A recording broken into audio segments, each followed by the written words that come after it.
Պարոն Ջրբաշյան, բառակապակցություն կար ռազմավարության մեջ, ավագ սերնդի աղքատությունը լավերի չի, ուզում եմ այս պահին իրավիճակը եւ արդյոք ապահովագրության ոլորտում, կուտակային կենսաթոշակման հաշվի առնելով ձեր ընդհանուր որպես մասնագետ փորձառությունը, մենք գոնե կկարողանանք հարուստ ավագ սերունդ լինել։ Առաջին հերթին եկեք ստեղից սկսենք, կարևոր է շատ ընդունել եւ դա սկզբունքային կետ է, որ աշխարհի երկրները բաժանվում են կտրուկ երկու տեսակի։ Ուրեմն ու այդ տեսակը պայմանավորված է 2-3 հիմնական ֆենոմեններով։ Առաջի ֆենոմենը իհարկե ծնելիության ցուցանիշն է։ Ասեմ, որ աշխարհում չկա երկիր, որտեղ ծնելիության ցուցանիշը աճում է։ Բոլոր երկրներում այդ ցուցանիշը անկում է ապրում եւ ստեղ կան ֆունդամենտալ պատճառներ ծնելիության անկման, չեմ ուզում հիմա կենտրոնանամ ծնելիության, որտեղ դա մի հատ առանձին մեծ հաղորդման եւ նյութ պետք է լինի, բաղադրիչ պետք է լինի։ Երկրորդ ֆենոմենը, որը ունի պետք է մենք հաշվի առնենք, դա որ մարդկության մեծ մասը բոլոր երկրներում մարդիկ սկսել են ապրել ավելի երկար։ Դա էլ ունի իր ֆունդամենտալ, այստեղ կարող ենք կենտրոնանալ հասկանալու համար ինչպիսի ֆունդամենտալ նախապայմաններ են եղել, որ մարդիկ սկսել են ապրել ավելի երկար։ Դա մասնավորապես վերաբերվում է սննդակարգերի փոփոխությանը եւ ավելի լավ են սնվել այս գալիք սերունդները համեմատած նախորդ սերունդների հետ, մյուս կողմից առողջապահական ծառայություններն են հասանելի եղել եւ մարդիկ ավելի լավ համեմատական է, ես չեմ ուզում ասեմ, որ մենք փայլ ունենք, բայց աշխարհում բոլոր երկրներում մարդիկ ապրում են ավելի երկար։ Որտեւ ամեն ինչ գրեթե բուժվում է, բան Ջրբաշյան։ Ոչ թե ամեն ինչ բուժվում է, դա չի խնդիրը, համեմատած մեր նախորդ սերնդի հետ, որը ավելի քիչ հասանելիություն է ունեցել առողջապահական ծառայությունների եւ սննդակարգ եղել է, այլ մարդիկ ապրում են ավելի երկար եւ սա համաշխարհային տրենդ է։ Հիմա եւ երրորդ ֆենոմենը դա միգրացիոն հոսքերն են։ Աշխարհը սկսել է շարժվել։ Աշխարհում միգրացիան դարել է կարևորագույն ֆենոմեններից մեկը, ինչ այդպես չէր։ Երկար ժամանակ մենք շատ ավելի փակ հասարակություններ ենք ունեցել եւ միգրացիոն հոսքերը եղել են շատ ավելի դժվարացավ։ Այս երեք ֆենոմենների համադրությունը իրար հետ ձևավորում է տարբեր տիպի իրավիճակներ տարբեր երկրներում։ Կան երկրներ, որոնք համարվում են որպես երիտասարդ ազգեր։ Այդ են երկրներն են, որտեղ ծնունդների քանակը դեռ այնպիսի ծավալի է կազմում, դեռ վերարտադրության մակարդակից, որը 2.1 ցուցանիշն է, ավելի բարձր է եւ ամեն տարի ծնվում են ավելի երեխաներ, որոնք հետո համալրում են աշխատանքային ռեսուրսները եւ այդ համալրումը աշխատանքային ռեսուրսների ավելի բարձր է, քան թե այն մարդկանց քանակը, որոնք արդեն աշխատանքային ռեսուրսներից դուրս են գալի։ Դա երիտասարդ ազգերն են։ Որպես վառ օրինակ երիտասարդ ազգերի կարող եմ ասեմ օրինակ Հնդկաստանը, Ինդոնեզիան, Էթիոպիան, Նիգերիան,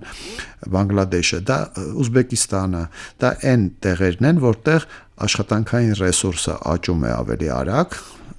բարձր ծնելիության, չնայած նվազող ծնելիության, բայց դեռ բարձր ծնելիության արդյունքում։ Ձեր նշած 2.1 գործակցից բարձր։ Այո։ Մի շարք երկրներում, որոնք համարվում են ծերացող հասարակություններ, այդ թվում նաև Հայաստանը, որտեղ ամեն տարի աշխատանքային շուկա մտնում է ավելի նվազ քանակ բնակչության, քան թե այդ շուկայից դուրս է գալիս։ Եվ այդ հասարակությունները ունեն լրջագույն խնդիր, մանավանդ այն տեղերում, որտեղ նաև կա լուրջ միգրացիոն բաղադրիչ, որտեղ այսօրվա միգրացիան ինքը նույնպես ունի ժողովրդագրական կառուցվածք։ Միգրացիան հավասարաչափ չի բաշխված ամբողջ հասարակության որոշակի մասը չի գնում, այլ գնում է որոշակի զանգված, թիրախավորված մեծ մասամբ դա աշխատանքային ռեսուրսներն են։ Եվ հետապես ավելի է բարդանում իրավիճակը, որտեղ աշխատանքային ռեսուրսները սկսում են սեղմվել, արդյունքում ոնց որ բեռը, որտեղ ով է ձևավորում ավելացված արժեք երկրում, դա ձևավորում են այդ աշխատանքային ռեսուրսները։ Հետևաբար բեռը, որը նաև չափվում է խնամառության գործակցով, կան ավելի բարձր մակարդակի խնամառության գործակից, որտեղ հաշվառվում են թե մինչև 15 տարեկան զանգվածը, թե 75-ից բարձր զանգվածը մեկ աշխատողի վրա, եւ նաեւ կան ավելի դեսագրեգացված ցուցանիշներ, մասնավորապես օրինակ ավագ սերնդի բաշխումը մեկ աշխատողի վրա կամ երիտասարդ երեխաների բաշխումը աշխատողի վրա։ Հետապես այդ հասարակությունները իրանք բախվում են մի հատ լուրջ մարտահրավերի։ Այսրա մասին ուզում եմ կարևոր է շատ հասկանալու, որ այդպիսի իրավիճակը, երբ որ քո մոտ աշխատանքային ռեսուրսը նվազում է եւ քո ռեսուրսների վերաբաշխումը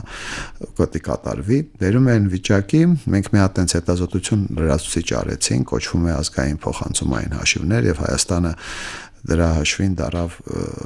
27-28 երկրներից մեկը, որը ունի նմանատիպ հետազոտություն, որը փորձեցինք դիսագրեգացնել մեր ծախսերը հասարակության մեջ, երբ որ ասում եմ ծախսերը, դա ոչ միայն պետական, մեր գրպանից, մեր ընտանիքների ներսում եւ եկամուտները դիսագրեգացրեցինք ըստ տարիքի եւ ըստ սրի, եւ ստացվեց, որ այսօրվա օրով 22 թվականի վիճակով, չնայած ինքը շատ դանդաղ փոփոխվող իրավիճակ է, մեր ռեսուրսների մոտ 60%-ը հոսում էր դեպի երիտասարդ մինչև 15 տարեկան երեխաներին եւ մոտավորապես 40%-ը հոսում էր ավագ սերնդի կյանքի որակը պահպանման։ Մեզ ինչ էր մնում։ Դե մենք էլ այդ ռեսուրսը տվողն էինք։ Մենք այն ռեսուրսն էինք տալի, որը վերաբաշխվում էր այդպիսի տրամաբանության ներքո։ Հիմա, երբ որ այսպիսի կտրուկ դեմոգրաֆիան փոխվելու է եւ գալիք ժամանակներին կանխատեսված մոդելը, որը մշակել ենք Չարլզի համալսարանի օգնությամբ, որը մոտ աշխարհի 90 երկրների այդ forecasting կանխատեսող մոդելների հեղինակն է, ստացվում էր, որ մենք 2050 թվականին ունենալու ենք լրիվ հակառակ պատկեր։ Մենք ունենալու ենք 60%-ը գնալու է դեպի ավագ սերնդի, իսկ 40%-ը երեխաներին։ Դա նշանակում է, որ այդ 40%-ը մենք նվազեցվելու է հասարակության հնարավորությունը ազդել մարդկային կապիտալի որակի վրա։ Այդ սկզբնական ռեսուրսը, որ դու ծախսում ես երեխաների վրա, ինքը ձևավորում է կրթության, առողջապահության, խնամքի, այդտեղ դու ոնց որ ձևավորում ես ապագա քո աշխատանքային ռեսուրսի արտադրողականությունը։ Հետևաբար ամենամեծ մարտահրավերը, որ մեր նման երկրները եւ Հայաստան առաջին հերթին, ու ասեմ, որ սա բավական նորարարական մոտեցում է ընդհանրապես դեմոգրաֆիկ քաղաքականությունների աշխարհում, որ մենք անդրադառնում ենք կարևորագույն խնդրին, որ այսպիսի դեմոգրաֆիկ կառուցվածքը բերելու է մեր հասարակության մարդկային կապիտալի վատթարացմանը։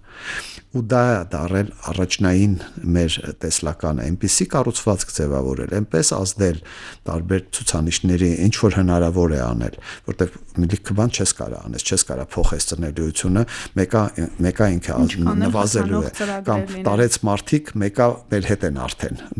Մենք ինքներս 15 տարի հետո կամ 20 տարի հետո արդեն լինելու ենք այդ մասը եւ մենք այսօր կանք, այսօր գոյություն ունենք։ Հետապես այդպիսի կարող ենք ազդել փոքրիկ ձևով, բայց այնպես ազդել, որ մարդկային կապիտալի վատթարացման փոխարեն ստանալ մարդկային կապիտալի բարելավում։ Սա այն հիմնական տեսլականն է, որը ձևակերպել ենք հետեւյալ կերպ.